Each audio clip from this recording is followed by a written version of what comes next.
You need to eat your fruits and vegetables, right? They kind of lump in the fruits with the vegetables, which is interesting. But I want to differentiate these two and kind of separate them out and talk about some interesting things about fruit. First of all, when we talk about the vegetables that the majority of the population eats, especially in the US, it's not salads, actually. It's corn, peas, and potatoes. So there's definitely some problems with these vegetables, which I don't want to get into in this video.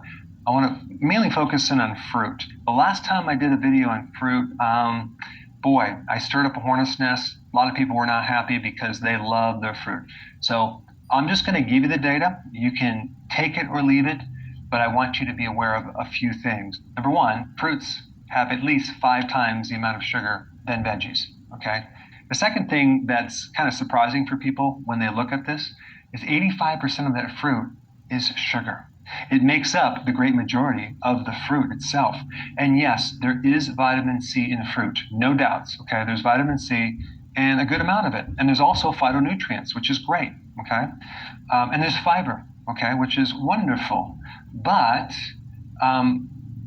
low protein, okay?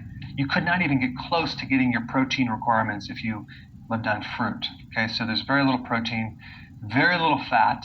You might think that's a good thing, but we need fat. Very low iron and very low B vitamins. There's no B12 for sure. Low calcium, low zinc, low omega-3 fatty acids, if any at all, and low vitamin D, if any at all. So if in your mind you are eating fruit for health reasons because you want to get your nutrients, you might want to look at getting it from something else. Now, out of all the fruits, there's some fruits that have lower amounts of sugar, and those would be fine if you have them in small amounts, like let's say half a cup or a cup a day. Like berries, for example, like 3.5 ounces of raspberry will only give you 5 grams. So that's pretty low. And then we have blackberries, 5 grams. Blueberries, 12 grams, a little bit more, but doable. And strawberries, 6 grams. So if you're going to eat berries, if you just focus on raspberries and blackberries and maybe strawberries, you're going to be better off. Now, what about kiwi? People always ask me about kiwi. Well, if we take 3.5 ounces of a kiwi, it's 14 grams. I mean, not off the charts. If you have small amounts of it, it's going to be fine. But one thing about kiwi that's very unique is that it's off the charts as far as amounts of vitamin C. So it does have a lot of vitamin C. It does have a good amount of nutrients compared to other fruits. But I will say it's very high in oxalates. So if you're sensitive to oxalates or you are prone to kidney stones, don't do the kiwi. I'm sorry, I guess I'm Mr. Bad News today. All right, let's also talk about the sugar in fruit. It has fructose. It has glucose as well, but it has fructose. Fructose sugar is very unique in that only the liver can metabolize it. All the cells in your body cannot metabolize fructose. They can metabolize glucose, but not fructose. And so because fructose is low on the glycemic index, I say, wow, it's totally fine, but it's not because it's going to overload the liver. And what's unique about fructose is that there's going to be less suppression of ghrelin, which means you're going to be less satisfied.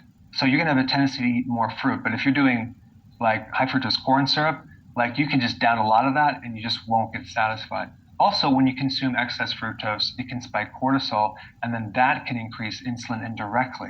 You're also going to create a situation where you're going to be less sensitive to insulin, which leads to insulin resistance, okay?